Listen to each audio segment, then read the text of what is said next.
السلام عليكم ورحمة الله وبركاته. حردبتودا kabajamtoota amaanaatu akkam jirtan mutaqashtii jirtu baga jiraatan isin jecha akkasuma warri manjiraasa shama arka biyya obboleen kiyya hunda keessanu salaamtan jeetoon irraa kaati bakka isin jirtan sinaa qabdu isin jecha welcome family baga nagaan dhuftanii warri mana kana faaraa taatan like subscribe godhu hin dagatinaa isin jecha warri family kiyya taatan immoo like godhu hin dagatinaa isin jecha ramaalin qabadhee isin dhufe sa'aatiin tusaa meeqa sa'aatii afuriif deemna.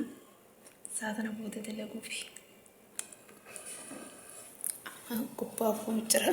Akkuma agartan na wajji turtii gaarii dalagaa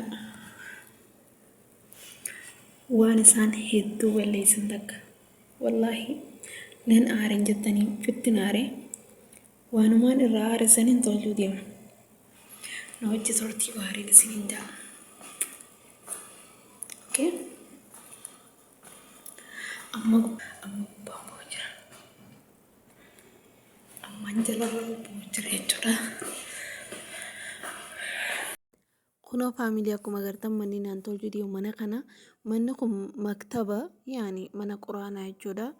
Mana quraanaa kana midhiyyoo tokko laal as dhufee asiirra fayyee akkatti walitti laaqee jechuudha. Wallaahi kana boonda walitti siisee farshaanani gamanatti guuree gamanatti facaasee yaani laammii baxxaaniyaa tan hunda asitti uffata darbee laaffarshaa saniif makaddaa sanachitti gataree hedduu walitti balleesse amma wanti uffatan tateessuun huccuu sireetii dhiqeetiin baaddaasii tana keessa guuruudhaaf asirra dadachaasee takka takkaan kaayee jechuudhaani. Isinii galee inni dhufee akka walitti laaqee wallaahi na naare yoo jettan hedduu takka naare mana kana ammas hedduu dhukkee seenaa maaliif jennaan gubbarra waan ta'eef foddaan isaatis irra guddaa keessa takka takka waan babbanamtuuf qilleensi seenee hedduu dhukkeen seenti. Akkatti mee uffataan dhiqee kan akkasitti walitti laaqee jechuudha hedduu naare duraan kun akkatti miikkatti deebisuudhaaf asitti akka qopheeffadhe jechuudha. Kun akkuma agartan faamilii tiyya ammaan tana asitti miikkatti itti guuru jira. Sa'aatiin tun sa'aatii meeqa? Sa'aatii subiya isaanii jira kun amma subiya isaanii jira. Sa'a 9:42 jechuudha. Sa'aatiin 9 jala qabu jiru kan ammaan tanan jalarraa ol beenu isiniin jee wallaahi qarshii takka maalii nagarisa qarshii kudhanii moo qarshii takka hin beekani maallaqa duraanii takka natti fakkaatan beeku qarshii takka garuu immoo lakkoomsa kudhanii irra jira. Qarshii takkitti achi jalaa hin agaree akkasumatti kunolaa akkuma agartan dhukkee hedduu seenti hedduu dhukkee akkasii nagarre wallaahi mana kana nan naddafa garuu yeroo hunda naddafa osoo hin taane dabree nan naddafa. Duraan takkallee namni dhufaa yaani saayibboota abbaa mana kanaatiin dhufaa amma garuu jaarsa qofaatu dhufee abbaa manaa qofaa gisee takka takka dhufee quraana keessa qaraa sanbooda akkasuma ijoolleenis gisee takka takka as dhufanii as ta'an jechuudha. Ijoolleen isaanii takka takka tadhiiraa malee diles namni dhufu hin jiru farshaa kana kun achi keessaa hin gagguuru jira jechuudha. Inni lafatti facaasee anis naddafee rattibee itti ol roobuudhaa fi farshaan gisee hanzumaa dhufe yookaan gisee keessummaan dhufte ooshaa keessa yookaan mooraa keessa bal'ifatanii huccuu siree tana kun akkuma agartanii ta duraanii takkaa bitanii nama miika guuree asiin jalatti hin gaddabarsu deema jechuudha.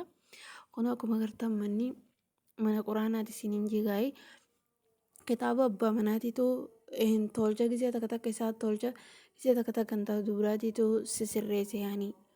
Animmaa kanumatti naddafeetuma kanaba kana naddafee xaawulaa kana naddafee kitaaba kana cina dhukkee jirtu naddafuu malee kitaaba tartiibaan kaayuu hin beeku yaani giseen isiniin jiru isaan dubbisaan wal cinaa kaayuu waan taateef san kitaaba akkasumatti hin dhiisee amma kanaba kanaa fi xaawulaa kanaa fi balaaxaa kana massee naddafee akkuma agartan kun amma haree xumuree rattibee amma lafa massa hojjira jechuudha. Wallaahi wanti hin dabarre hin jirtu kan mana kana xumure yeroo san keessatti halkan irraa za'aa kudhan booda kan mana kana naddafu jiru isinii galee halkan keessa. Kun akkuma agartan ammaan tana lafallee massee waa hundi xumuree xaawulaa kana massoo jira jechuudha.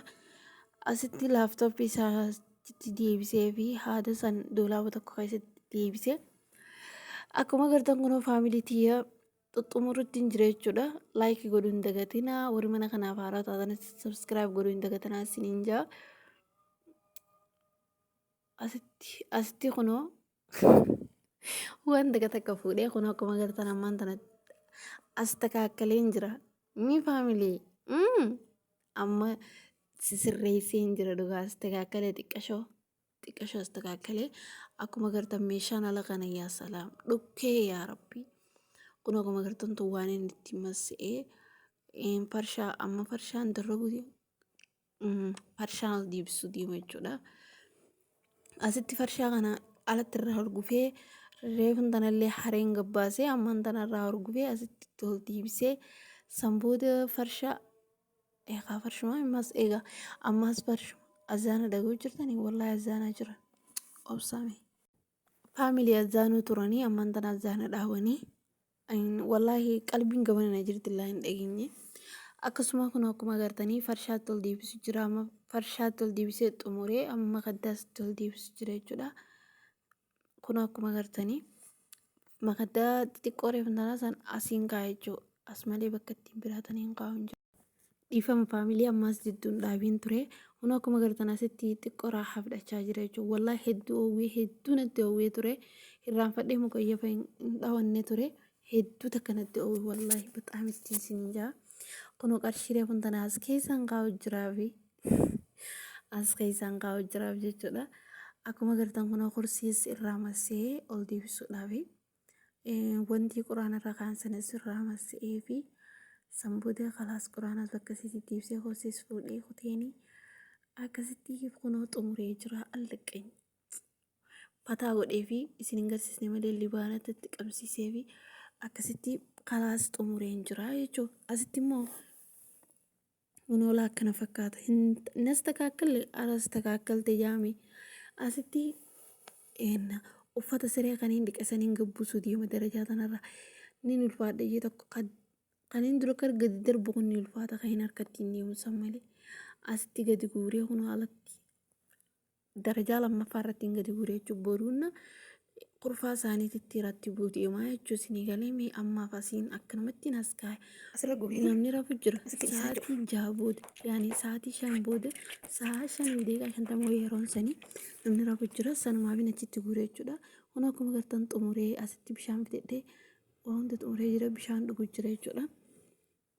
Nasadhee amma hodii jala gabbii matbakaa naddafeetumaan ol garagalee rafuu deema jechuudha yeroo tan amma wallaahi natti hawwee hedduu takka natti hawwee.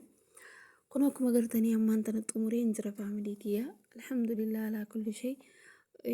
Wantaan ulaa duratti gadi wanni godhe sanillee naddafee massa'ee balaaxaa ulaa duraa sanillee dhukkeessanii hunda xumuree jira jechuudha. Kun akkuma agartanii akkasii faamilii kiyya warri ilaalmaa laaltan hunda keessan hedduu naaf galatooma. Thank you so much faamilii kiyya like godhu hin dagatinaa siin jaa. Bye bye.